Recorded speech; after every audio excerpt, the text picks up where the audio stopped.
नमस्कार, बहुत स्वागत है आप सभी का। आप देख रहे हैं अपना उत्तराखंड और मैं हूं आपके साथ शीनम शर्मा। सबसे पहले बात कर लेते हैं रुद्रप्रयाग की। केदारनाथ हाईवे पर फाटा रामपुर में एक होटल गिर गया। 30 कमरों की बहुमंजिला ये इमारत थी। होटल देखते ही देखते पूरे तरीके से धराशायी हो गया और बताया जा रहा है कि होटल के पीछे पहाड़ी से लगातार भूस्खलन हो रहा था। बड़े बड़े बोल्डर और मलबा आने से होटल कई जगहों से क्षतिग्रस्त हो गया और आज सुबह पूरी तरह से ढह गया। लगातार बारिश होने से होटल के पीछे भूस्खलन हो रहा था, जिसके चलते होटल को पहले ही खाली करा दिया गया था।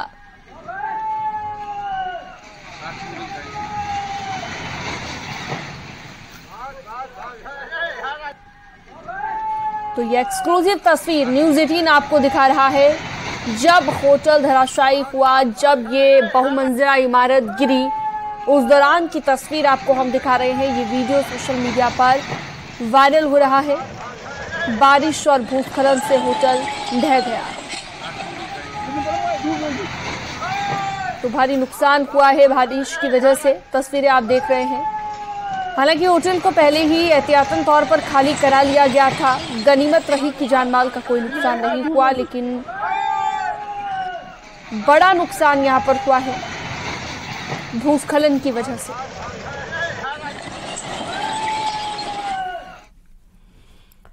वहीं देहरादून में भी बारिश की वजह से काफी नुकसान हुआ है। सहस्त्रधारा में बारिश से आईटी पार्क के पास सड़क का हिस्सा बह गया।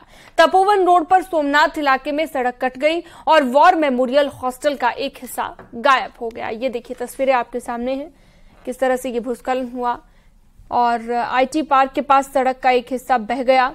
तपोवन रोड पर सोमनाथ इलाके में सड़क कट गई। देहरादून में देर रात हुई बारिश के बाद जबरदस्त नुकसान हुआ है, खासतौर पर सहस्त्रधारा के इलाके में। आईटी पार्क में इस इलाके पर जो सोमनाथ इलाका कहा जाता है, पूरी सड़क आप देखिए बह गई है। कल रात जो बारिश हुई उसके बाद सहस्त्रधारा इलाके में देर रात 3 घंटे की बारिश में ही 280 mm तक बारिश का होना बताया जा रहा है। स्थानीय लोग यहाँ पर मौजूद हैं जो जिस वक्त ये बारिश आ रही थी उस वक्त यहाँ पर मौजूद थे। ये बताइए कि कल तो देर रात जबरदस्त बारिश हुई है, दहशत में गुजरी होगी पूरी रात? पूरी रात दहशत में गुजरी है। पूरी सोमनाथ बस्ती पूरी रात जागी है, कोई लोग भी नहीं सोए हैं। बहुत सारा नुकसान हुआ, गाड़ियां बह गई लोगों की। कितने बजे से कितने बजे तक शुरू हुई है बारिश और कोई आया अभी तक देखने? आज अभी तक आए थे, विधायक जी आए थे, 2 बार विधायक जी आ गए सुबह से। और 5 बजे से बारिश शुरू हुई, रात के 10 बजे तक पूरी लगातार बारिश हुई है।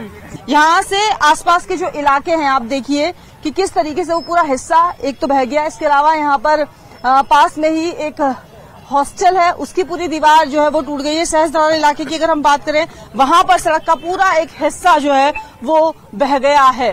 कैमरा पर्सन राकेश रावत के साथ न्यूज़ 18 के लिए देहरादून से भारती सकलानी उनियाल। तो देर शाम भारी बारिश हुई है देहरादून में और बारिश के बाद तबाही की तस्वीरें भी सामने आने लग गई हैं। यहां पर राजीव नगर कंडोरी में रिस्पना नदी में उफान आया और यहां पर एक दुकान नदी में समा गई। बारिश के बाद नदी में बहुत ज्यादा पानी आ गया। हालांकि लोग यहां पर घरों से बाहर निकले हुए थे। इस दौरान नदी के पानी में पूरा ही मकान समा गया।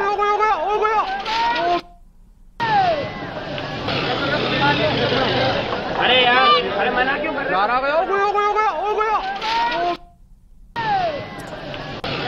तो कैसे नदी में समा गई ये दुकान, वो आप देखिए। अरे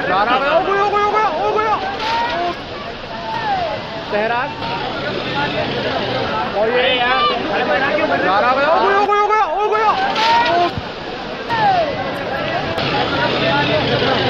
अरे यार, अरे मना क्यों कर रहे हो?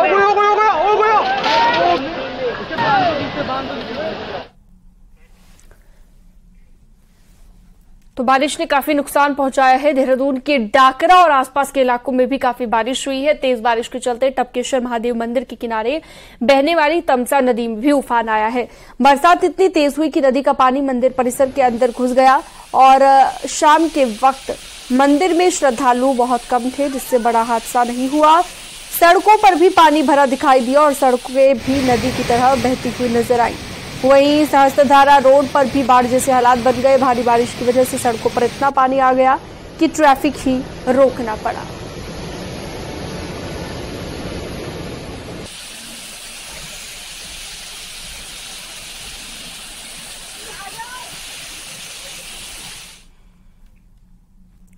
देहरादून में देर रात तेज बारिश ने कहर बरपा दिया। तेज बारिश के बाद सड़कें नदी में तब्दील हो गई और तेज पानी सहस्त्रधारा रोड पर बहने लगा। इस दौरान तेज पानी में बाइक भी बहने लगी और तस्वीरों में भी आप साफ देख सकते हैं कि बारिश के बाद देहरादून में कैसे हालात बन गए। सड़कों पर पानी का उफान डरा देने वाला था।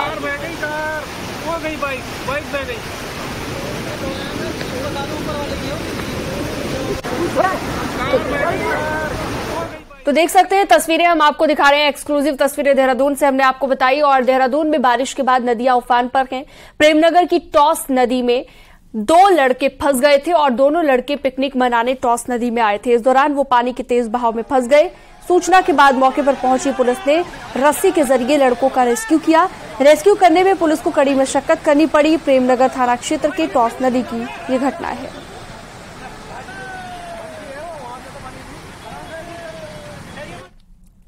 और आगे बढ़ते हैं, उत्तराखंड में भारी बरसात के चलते 2 अलग अलग हादसों में 2 युवक बह गए। पहला मामला हल्द्वानी का है, जहां पर एक ऑटो चालक चोर गलिया में बह गया और युवक की खोज में रेस्क्यू की टीम लगी हुई है। वहीं बीती रात ऋषिकेश के पास शिवपुरी में एक रेस्टोरेंट में अचानक से बरसाती नाला रेस्टोरेंट की किचन की तरफ डायवर्ट हो गया और पानी के तेज बहाव में 30 साल का युवक बह गया। एसडीआरएफ ने आज सुबह युवक की बॉडी को बरामद कर लिया है।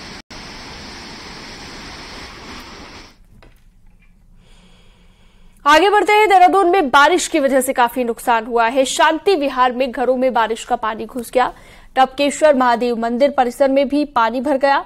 इसके साथ ही राजीव नगर में रिस्पना नदी के उफान पर आने से एक दुकान बह गई। मालदेवता फार्म के पास पुल से सटी जमीन भी धंस गई। लगातार बारिश का कहर जारी है।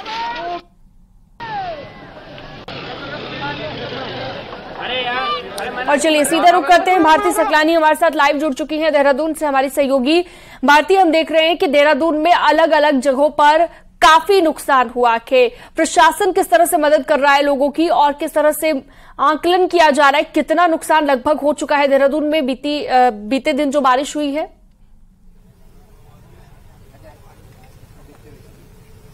देखिए, बारिश जो देहरादून में हुई इन इलाकों में, खासतौर पर सहस्त्रधारा, मालदेवता और मसूरी से लगे हुए जो इलाके हैं वहां पर, उसके बाद की तस्वीर सबसे पहले देख लेते हैं कि आप देखिए किस तरीके से बारिश की वजह से एक तो जो ये पुलिया है वो पूरी तरह से टूट गई है। यहां पर जो गाड़ियां थी वो बह गई हैं। एक टेम्पो ट्रैवलर मुझे यहां ही से नजर आ रहा है जो कि बह गया है। मैं चाहूंगी हमारे कैमरा पर्सन राकेश रावत जो हैं वो दिखाएं कि किस तरीके से इस बारिश के बाद यहां पर नुकसान हुआ। और ये देखिए लोग जो हैं जिनकी गाड़ियां भी बह गई थी वो भी वहां पर जाते हुए नजर आ रहे हैं देखने के लिए। जेसीबी यहां पर लगी हुई है इस रास्ते को खोलने के लिए। देर रात जबरदस्त बारिश हुई है इस इलाके में और इस इलाके में जो ये बारिश हुई उसके बाद आप ये देखिए सड़क का हिस्सा कैसे पूरा बह गया है। ये सिर्फ एक इलाका है, जहां जहां से मैं होकर भी आ रही हूं वहां पर मुझे इसी तरह की तस्वीर नजर आ रही है। चाहे हम सहस्त्रधारा की बात कर ले या फिर मालदेवता के इलाकों की बात कर ले। ये war memorial boys and girl hostel है, जहां पर आप देखिए कि पूरे हॉस्टल का एक हिस्सा वो कैसे यहां पर बह गया है, पूरा नदी में तब्दील हो गया है। इसके अलावा जिस पुल पर मैं खड़ी हुई उसका भी एक हिस्सा पूरी तरह से यहां पर बह गया है। विधायक यहां पर पहुंच चुके हैं, देख लिया है स्थिति को, किस तरह की स्थिति है। शुक्र इस बात का है कि इस इलाके में कोई जान का नुकसान नहीं हुआ, हालांकि नुकसान काफी हुआ है माल का। लोगों के घरों में यहां पानी घुस गया और उस वजह से देर रात लोग यहां पर दहशत के साए में जीते हुए नजर आए हैं। प्रशासन की टीम यहां पर देर रात पहुंची, अनाउंसमेंट यहां पर किए जाते रहे, मुनादी यहां पर होती रही ताकि लोग जो है वो सतर्क रहे, अलर्ट रहे। देर रात ही मौसम विज्ञान केंद्र ने भी रेड अलर्ट जो है वो 1 घंटे पहले ही यहां पर जारी किया और उसके बाद ये देखने को मिला कि प्रशासन की टीम भी यहां पर अलर्ट मोड में नजर आई है। आज के लिए कहा गया है कि ऑरेंज अलर्ट रहेगा देहरादून में भी और इसके अलावा टिहरी, पौड़ी, उधम सिंह नगर ये वो इलाके रहेंगे जहां पर तेज बारिश की संभावनाएं आज भी बनी हुई हैं। हालांकि इससे पहले की अगर मैं बात करूं ऑरेंज अलर्ट मौसम विज्ञान केंद्र की तरफ से दिया गया था, लेकिन जिस तरीके से बारिश देखने को मिली उस ऑरेंज अलर्ट को रेड अलर्ट में तब्दील कर दिया गया और उसका नतीजा ये हम सबके सामने है कि हम देख रहे हैं किस तरीके से जबरदस्त बारिश हुई है और उसकी वजह से नुकसान।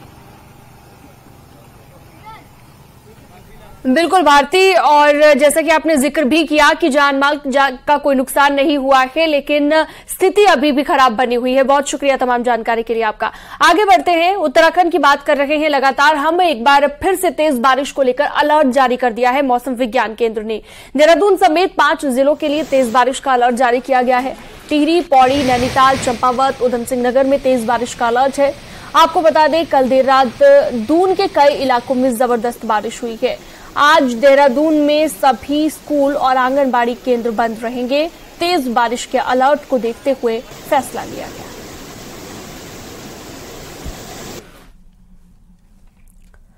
पिथौरागढ़ में बारिश के चलते लैंडस्लाइड जारी है। मुंशियारी तहसील के मदकोट बोना रोड पर भारी लैंडस्लाइड हुआ है। देखिए कैसे भरभराकर पहाड़ी रोड पर गिर गई। लैंडस्लाइड के चलते ये रोड पूरी तरह से बंद हो गया है।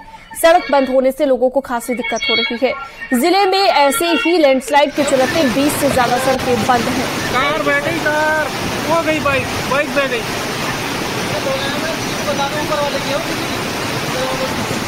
कार बह गई, कार हो गई, बाइक बह गई।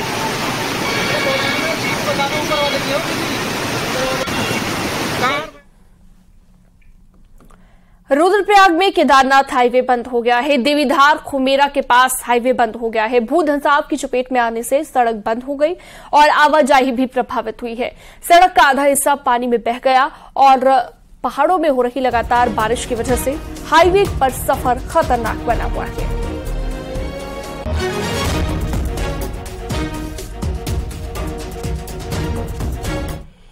और अगली खबर है टिहरी से, जहां पर नेशनल हाईवे 58 कोडियाला और 82 के पास मलबा आने से बंद हो गया है और लगातार बारिश हो रही है, जिसके चलते पहाड़ी से लगातार मलबा गिर रहा है और बड़े बड़े बोल्डर आ रहे हैं। हाईवे बंद होने से लोगों को आवाजाही में दिक्कत हो रही है।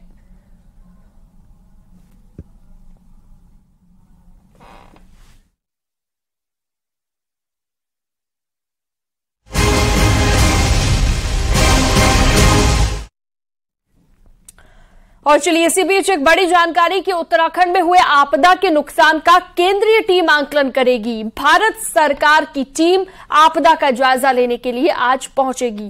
3 दिन के दौरे पर पहुंच रही है केंद्रीय टीम और देहरादून और हरिद्वार जाएगी, नुकसान का आंकलन करेगी। उत्तराखंड में आपदा से अब तक सरकारी विभागों को करोड़ों का नुकसान हुआ है। इसके अलावा इस सीजन में अब तक 38 लोगों की मौत हो गई है।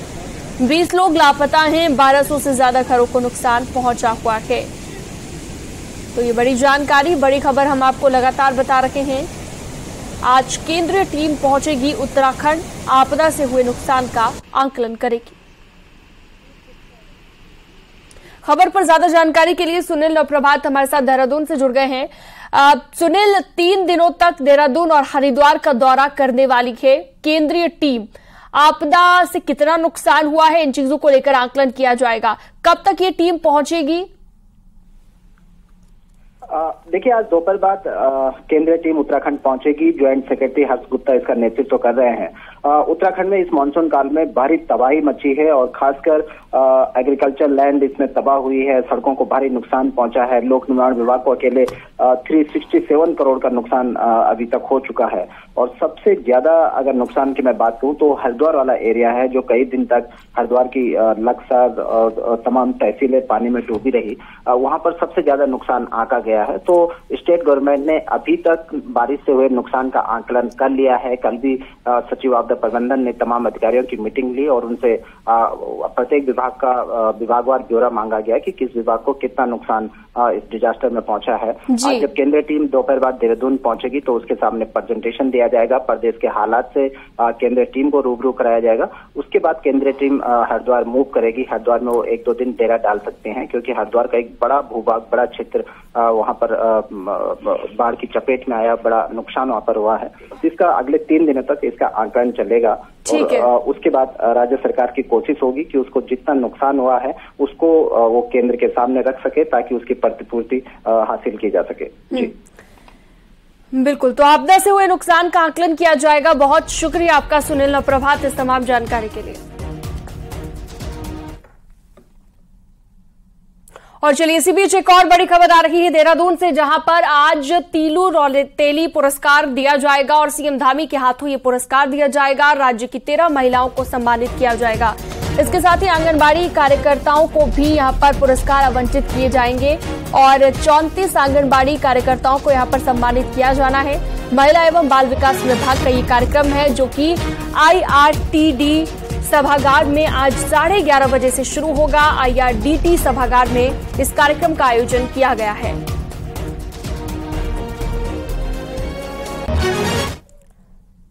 8 अगस्त 1936 में एशिया का पहला राष्ट्रीय उद्यान कॉर्बेट नेशनल पार्क की स्थापना हुई और अपनी स्थापना से अब तक इसने कई बदलाव भी देखे हैं।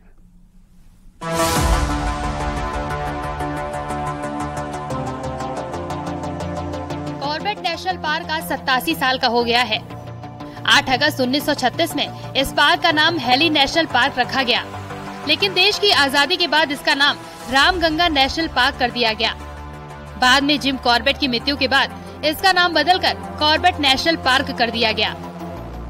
कॉर्बेट में बढ़ते बाघ वन्य जीव प्रेमियों के लिए खुशी की बात है, लेकिन अब इन बाघों की बढ़ती संख्या उन्हें भी चिंता में डाल रही है।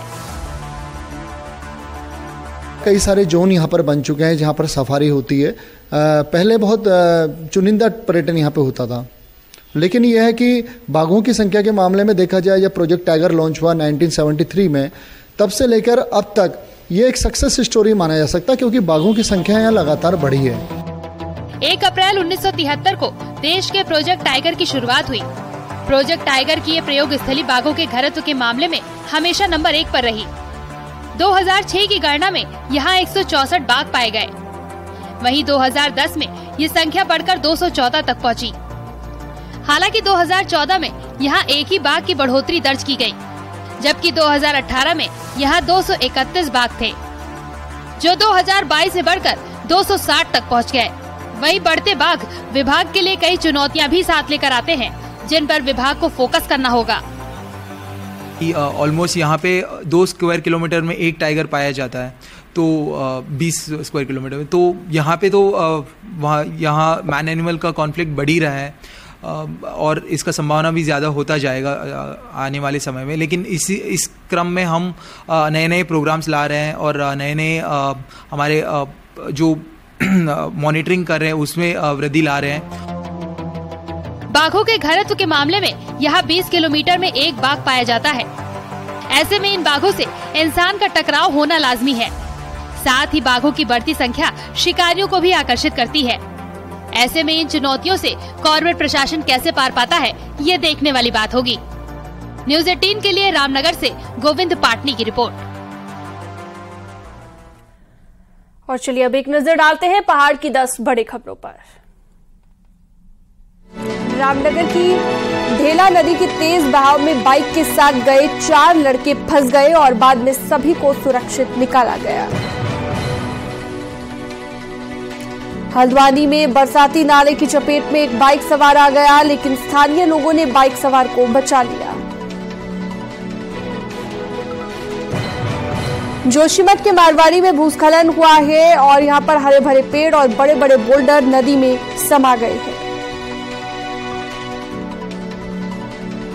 पिथौरागढ़ के धारचूला में लैंडस्लाइड में 6 लोगों की जिंदगी बाल बाल बची है। लैंडस्लाइड उस वक्त हुआ जब डैम के पास से एक कार गुजर रही थी।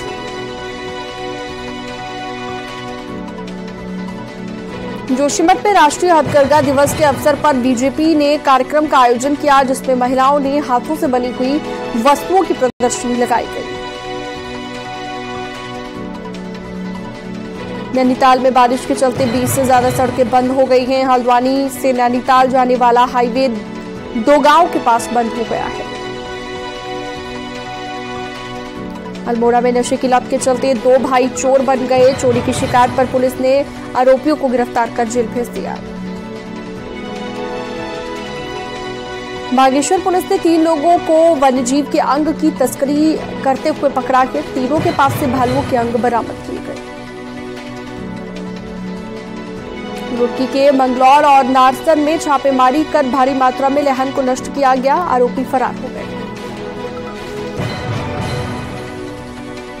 जोशीमठ विकासखंड को जोड़ने वाले रास्ते पर एक बड़ा गड्ढा हो गया है। बताया जा रहा है कि लगातार बारिश के बाद जोशीमठ नगर क्षेत्र में बड़े बड़े गड्ढे होना शुरू हो गए हैं। और खबरों का सिलसिला जारी रहेगा, एक छोटे से ब्रेक के लिए रुकते हैं।